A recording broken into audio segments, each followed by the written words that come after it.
AM 1480 WLEA. Most of the big news this week was out of the state capitol in Albany and the nation's capital in Washington, D.C., especially. In Albany, they've ended the legislative session. In Washington, all kinds of accusations flying around, like smuggling illegal immigrants into places like Arizona and throwing out an IRS computer hard drive. Two guests today in Segment 1, Communications Professor and Hornell native Dr. James Tracy. In Segment 2, Brian Kilmeade. It's time for Top Story on AM 1480 WLEA Hornell. Here's Brian O'Neill.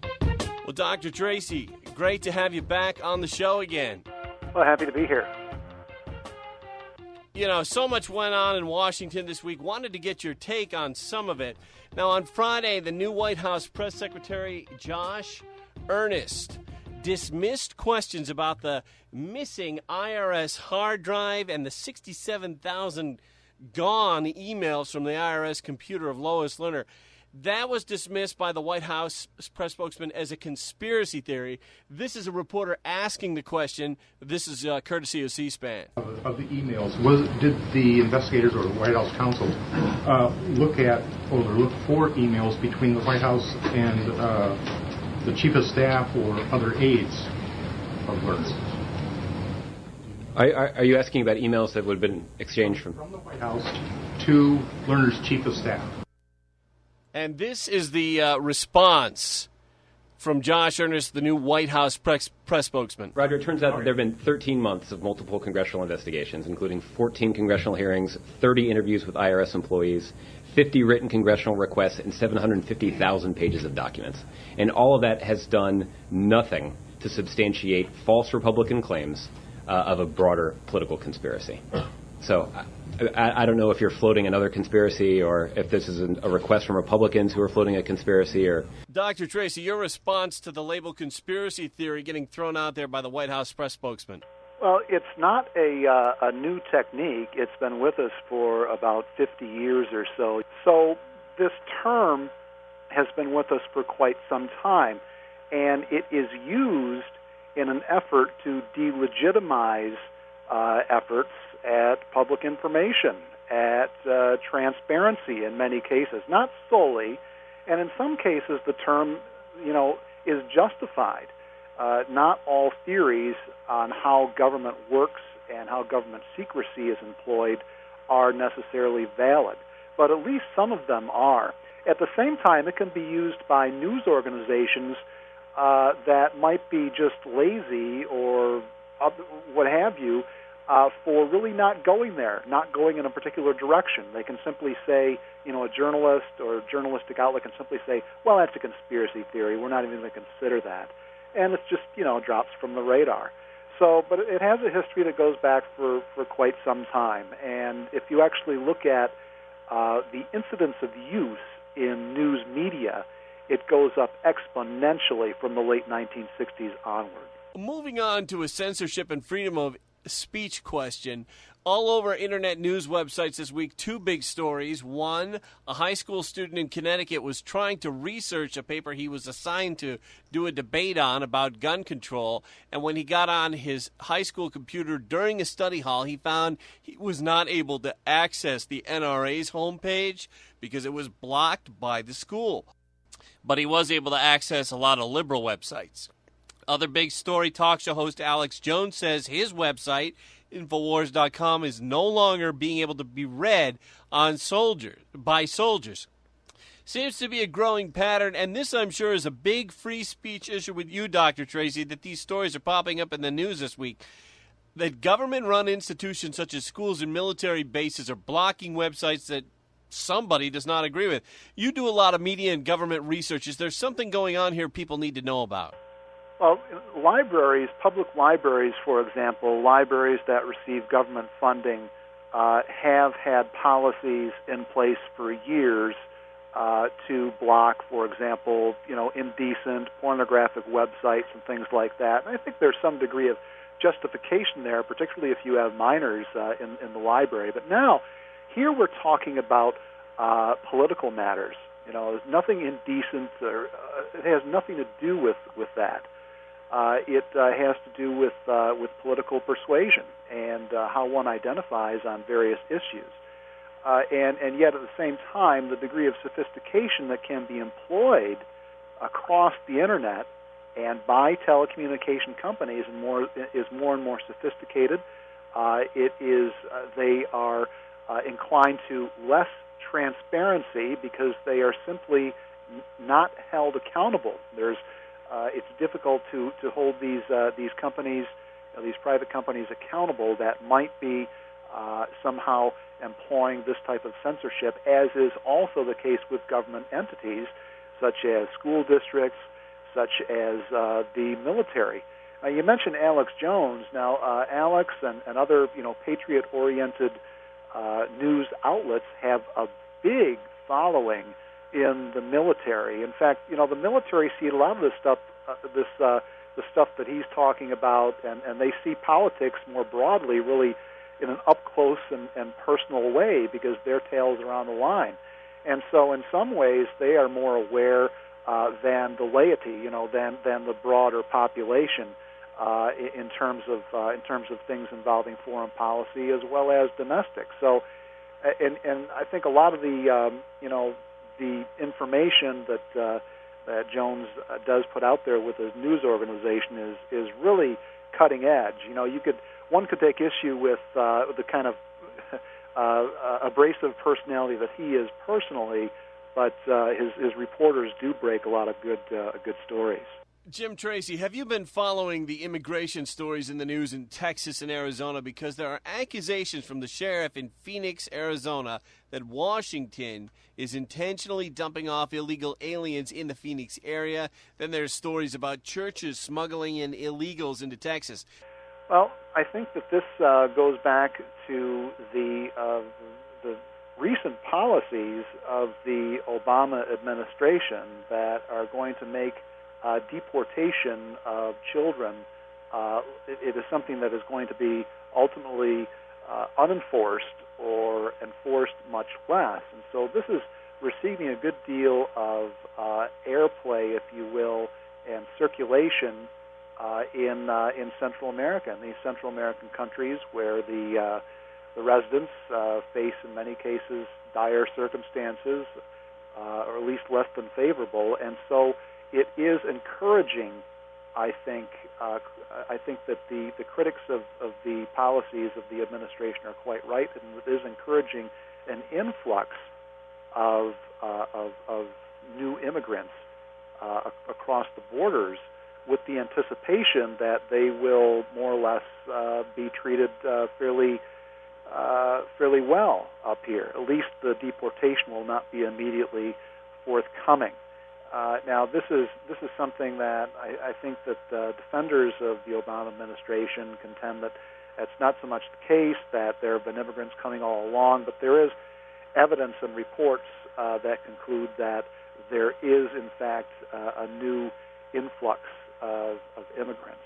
And we also have to question, what types of people are emigrating? What types of people are leaving these countries and coming north?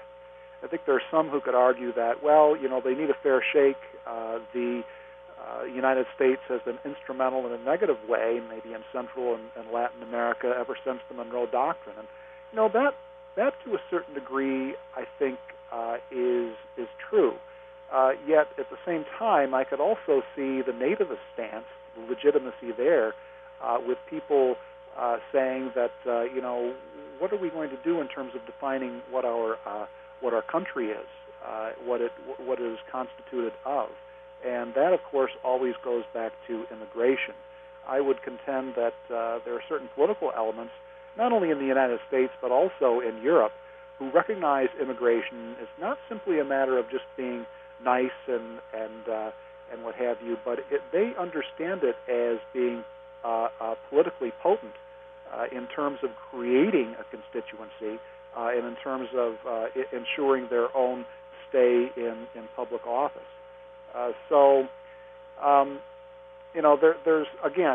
There's a lot to be said about the overall issue, and I could see both sides. But, also there's not a real explanation with regard to what happened to Eric Cantor, and losing his seat in the primary. Of course, Cantor being the Republican majority leader in the House, and some argue that it has to do with his stance on immigration, which he was more or less aiding and abetting the Obama administration, and that there was a real backlash. Now, that's something that's not been discussed overtly or conceded or anything of the like in official quarters, but I think that it is going to be something that plays centrally here in the fall, in November and 2014, as well as 2016, come Election Day, in terms of it, perhaps being tantamount to a third rail such as Social Security, given the press that it is presently receiving. Here in New York State, a state senator, Rivera in New York City, is trying to introduce legislation that would have passed, give illegal immigrants the right to vote in local and state elections. Any thoughts on this New York State senator from the New York City area and his immigration policy? Well, I'm less familiar with that particular case, but to revisit my previous remark, I think that there are certain political leaders that see the immigration issue and being on one side of it or another as being politically advantageous in terms of generating votes. What they're ultimately doing is looking at the demographics and finding out the way in which they can sway the electorate. I don't think it. I think it. Call me cynical, but I think it has far less to do with their good-heartedness or anything along those lines. And I think that the same could be said with the Obama administration in this regard. Jim Tracy, I think you say a lot of things that people are thinking, but might not have the courage to say. Dr. James Tracy, I want to thank you very much for joining us this week. Oh, happy to be here, Brian, anytime. Always great having you on. Brian Kilmeade is next here on Top Story on AM 1480 WLEA.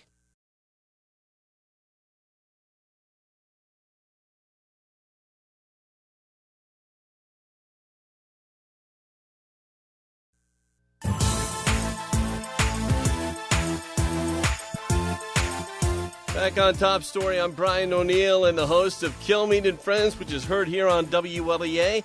He's also the co-host on Fox and Friends. Brian Kilmeade is our guest today. Brian, thanks for calling in. Hey, thanks for having me, Brian. Brian, first off, wanted to ask you, George Washington, Secret Six, your book, how's that going? It's going to come out in paperback in a while. I mean, it came out in November, was on the bestseller list for 18 weeks, and essentially it's still hanging in there. Essentially, it's about the first spy ring that America had, and when you look at the CIA, what's happening now with our intelligence, you really can relate some of the practices. So it's been kind of a good mix to talk about history in a way in which relates to America, America the way we are today.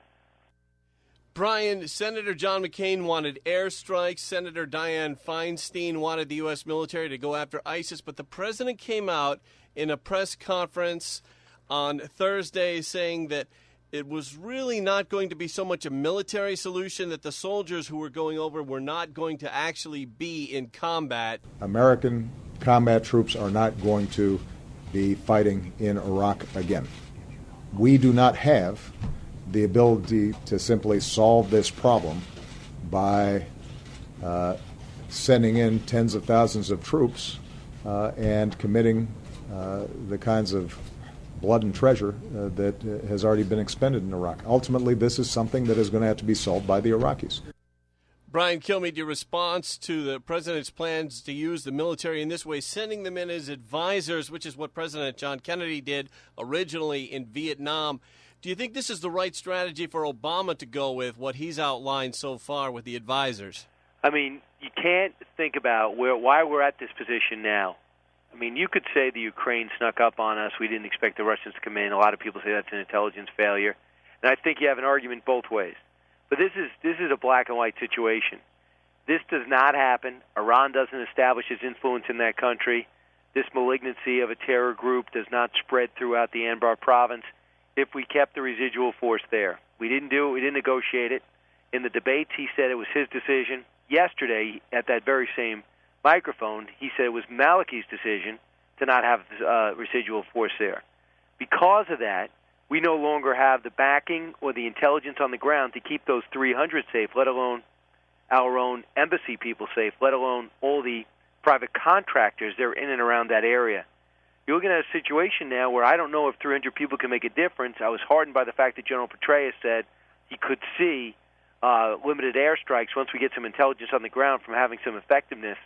I think our main goal is to diminish the terrorists that are taking over that area, and we have to give room for a new leader of Iraq that promises and pledges and actually follows through on being inclusive to keep that country together. In the meantime, getting guns immediately to the Kurds, because they have been our friends, they have been responsible, they have been reliable, but they now, this terror group ISIS, has taken our guns, our weaponry, and they're beginning to take advantage of the Shia and the Kurds. So we had to quickly arm the Kurds to protect them and preserve that area, and we got to keep this insurgency controlled. But do I think 300 advisors on the ground? I don't really think so, because what kind of difference can they make? And being that they're not going to be allowed to fight, yet they're Green Berets and have been trained to fight. So to me, he split the baby again.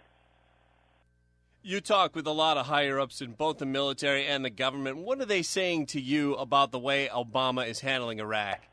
Well, I mean, I think the most respected guy from the Clinton administration to the Bush administration, and now he's a voice at Fox News.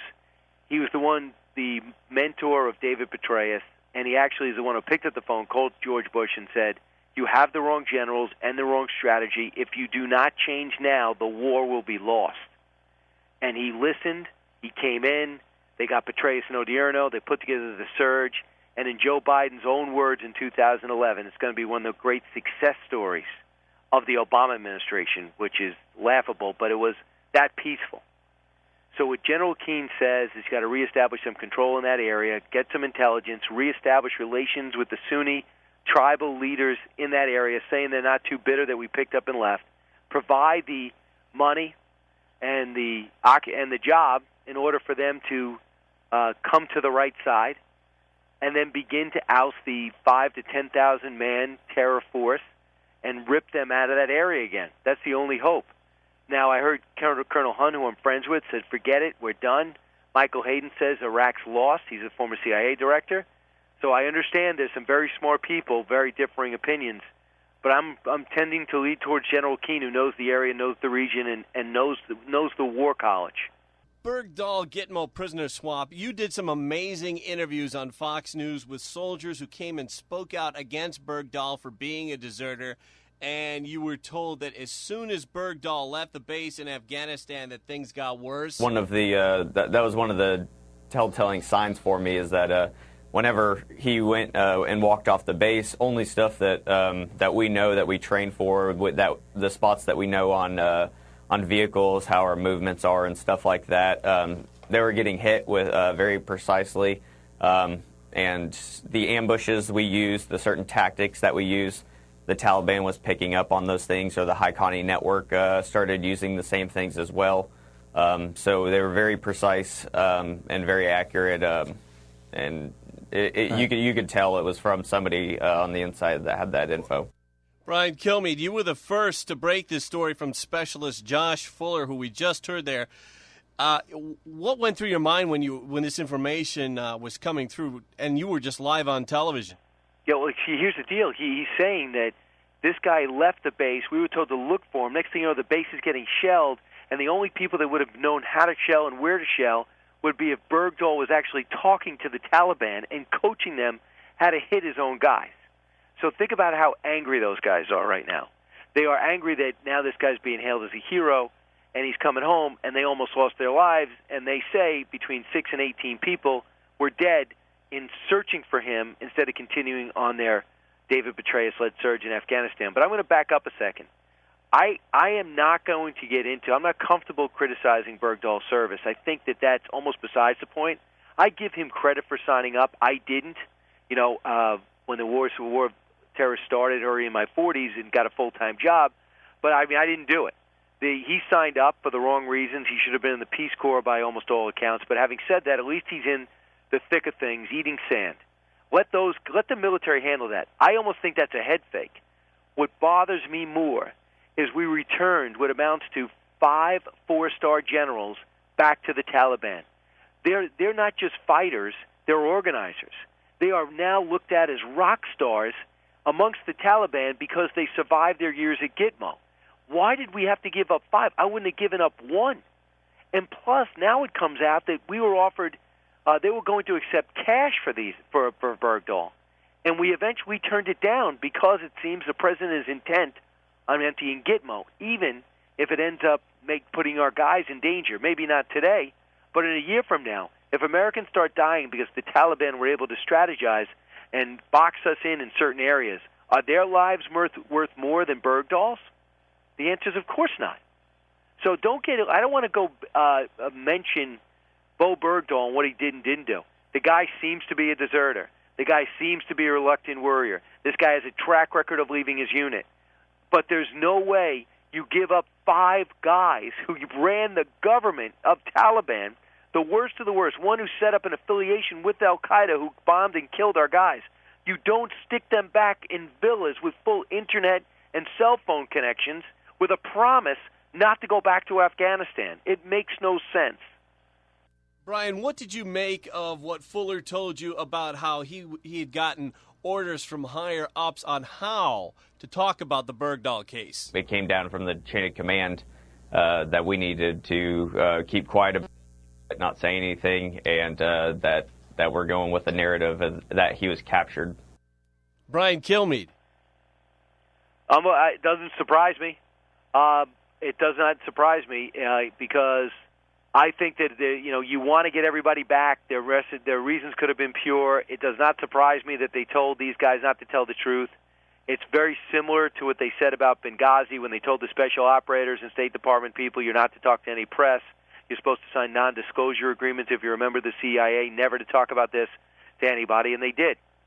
They like to keep things secret, this White House, more than most. Moving on to another soldier's story, the Pledge of Allegiance that a vet was not allowed to say at the University of Wyoming for fear of offending international students. Brian, you also interviewed that vet. Your take on that story? It's unbelievable. I mean, this guy served. He's 24 now. He wants to be in student government and be a part of the decisions like most leaders who emerge from the military. And he says, hey, can we start these meetings with the Pledge of Allegiance? Which is a standard way that they start most meetings in the United States. Yeah. And by the way, even if I didn't, if a soldier with an Afghanistan war veteran wants to do it, he's 23 years old, I'm like, wow, this guy's already given a lot. That's all he asked for. He's not asking for you to, bow your head to Allah or stand up and pray to Jesus. He's saying just pledge your allegiance to the country. So you would do it, and as a true leader, when they said no, he's not going to take it. So when he told people about it, it got to us, and we wanted to put him on the air to put additional pressure on the school to not kowtow to people who might be offended because we like our country. On immigration, Sheriff Joe Arpaio in Phoenix, Arizona says he believes Washington, D.C. is dumping illegals out in his county in Arizona. What's your thoughts on that, Brian? They are. This is the most underreported disaster that I can remember over the last 2 years. Right now, by the way, there's a huge story, the IRS investigation of dumping emails and throwing out hard drives in order to not incriminate themselves. That's huge. But the other one is the fact that you got these wonderful children who are braving the streets of Mexico and the sand and wind and the perils of our border to come to our country in hopes of linking up or plowing the ground for their parents to come here. What has happened to our border security? We cannot, as much as we want to, and as much as everybody loves kids, we cannot afford to feed every kid, to educate every kid, to house every kid. Why are the new kids more important than our kids? I mean, why does that figure out? We're writing billion-dollar checks for illegal immigrants who are coming here without parents and not running from border guards, running to them in order to be housed here. Now, everyone's saying, what bad conditions? How are we supposed to prepare for 90,000 kids in 6 months? I mean, they're now advertising at the border for babysitters. This is a catastrophe. And like it or not, as we went over today with Geraldo, his sources say that the word is out on the street that if you're a kid and you're in America, Barack Obama will not deport you. So if you're living a life of poverty, of hopelessness, you are going to not say, how do I immigrate, how do I get a visa? You're going to say, how do I go through the border?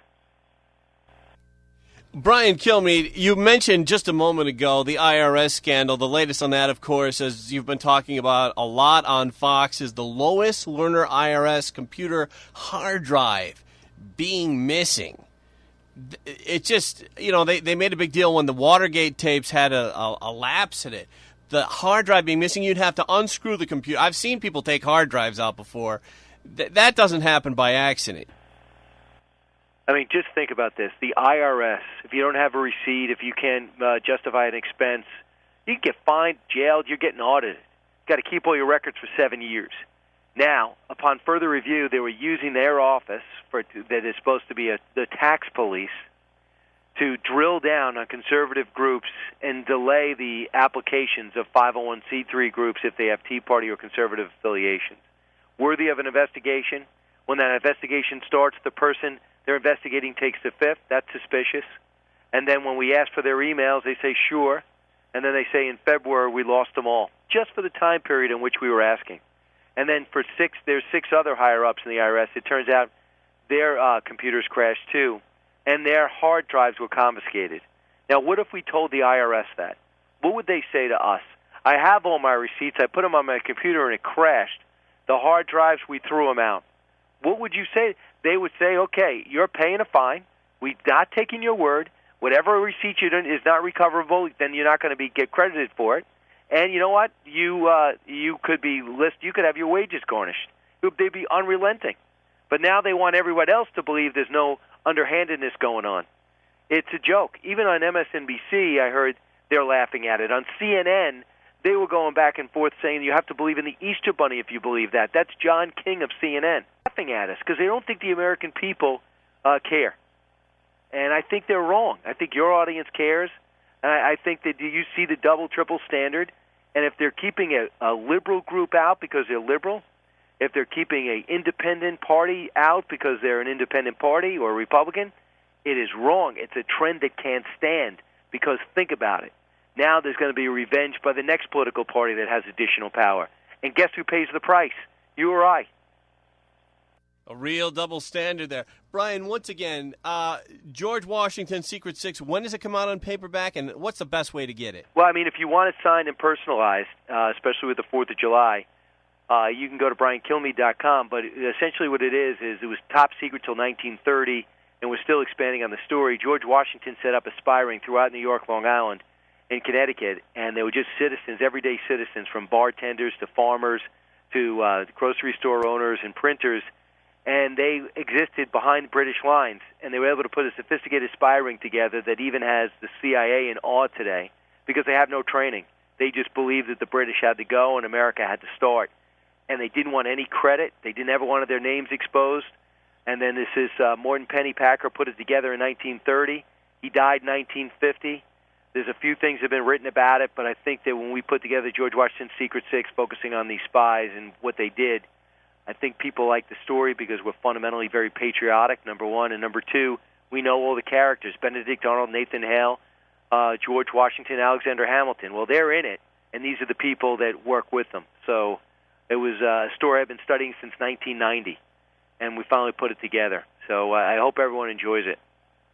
Fascinating story, George Washington's Secret Six. Brian Kilmeade, host of Kilmeade and Friends and the co-host on Fox and Friends on Fox News Channel. Thank you very much for calling in today. Thank you, and have a great weekend.